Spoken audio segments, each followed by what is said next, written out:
यहाँ हाम्रो चाहिँ खुर्सानी बारीमा चाहिँ झेङ्ग्रा लाउने काम भएछ। झेङ्ग्रा भन्दा पनि अब यो फुल फुल्ने बेला भयो यो चाहिँ होइन, फुल फुल्ने बेला भयो। अब यो चाहिँ झर्छ भनेर यसलाई चाहिँ बान्ने काम भइरहेछ। अब यो के हो गर्दो रहेछ होइन। अब भोटे बाल चाहिँ यो एक प्याकेट लिएर आएको थियो, एक प्याकेट लिएर आएको सक्यो। 100वटा हुँदो रहेछ। यो एउटामा चाहिँ 120वटा लगाएको रहेछ यो ड्याङमा। मलाई चाहिँ यो लगा भनेको थियो, मैले लगाएर भ्याएँ। आफू चाहिँ फेरि दिन गएको छ होइन।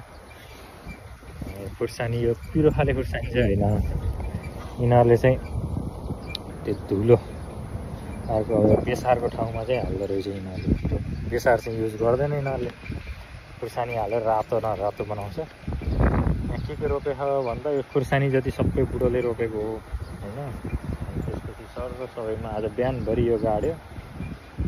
अनि अहिले चाहिँ यहाँ आएर यो रसी गराइयो दुईजनाले। त्यसपछि भोटे भए चाहिँ अहिले गयो लिनलाई। अनि यहाँ चाहिँ मकै हो, यो त सर र मकै लगाएको छ होइन। सर र मकै हो यो चाहिँ। त्यसपछि यहाँ के छ, ट्रेन सर र कुदिरहेछ नजिकै छ। ट्रेन नजिकै छ। त्यो चाहिँ साग हो, त्यो जडीबुटी हो, त्यो घर जस्तो बनाएकोमा चाहिँ अब त्यो कस्तो अरूको हो। यहाँ चाहिँ खरबुजा लगाएर मरिसक्यो। टमाटर पनि 3 थरी छ भन्दै थियो। एउटा गुलियो हो, एउटा त्यत्तिकै खाने, एउटा के थियो। यो खरबुजा लगाए मर्न थाल्यो, पानी धेरै भएर होला होइन। त्यो अरू त्यसपछि यहाँ यो के हो, काँक्रा जस्तो अब के हो थाहा भएन, मलाई पनि थाहा छैन। लगाउनु त लगाएको हो, के हो एक दिन खाना हुन्छ भनेर चाहिँ यो खाएको। तितो भएको थियो। के हो यो चाहिँ पिरो खुर्सानी, मलाई मनपर्छ। पिरो खुर्सानी खान्छु भनेर चाहिँ यो सर र पिरो खुर्सानी रोपेको छ। अनि यो पात खाने प्याजको पत्ता हो, यो पात खानलाई मात्रै हो यो चाहिँ। अनि यहाँ साग लगाएको, टमाटर छ। मैले काम गर्ने चाहिँ गाई फार्म यो हो। गाई फार्ममा काम गर्ने यो बच्चाहरू छ यहाँ। अनि त्यसपछि त्यहाँ ठुल्ठुलो छ, यो दुनी मध्येको छ यहाँ चाहिँ। साह्रो दुनी मध्येको उतापट्टि बेहुनी मध्येको हो। त्यस्तै राखेको छ, ठुलो सानो कुराहरू हुन्छ। जताततै अपाटै अपाट छ।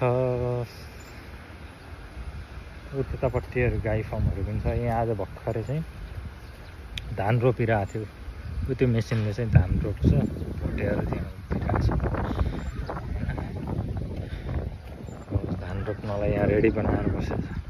खाना खाने टाइम भयो, खाना खान गयो होला। सरपक्कै पानी रोप्ने बेला भयो नि त। आज एउटा गरा चाहिँ रोपेर गयो, अब चाहिँ फेरि रोप्ने हो। गाई जस्तै छ।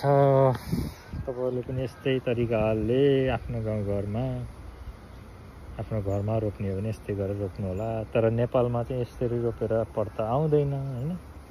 प्लास्टिक किन गर्दाखेरि त खुर्सानी नै आउँछ जति पनि। यसरी लगाउने हो भने चाहिँ राम्रो हुँदो रहेछ गाइस।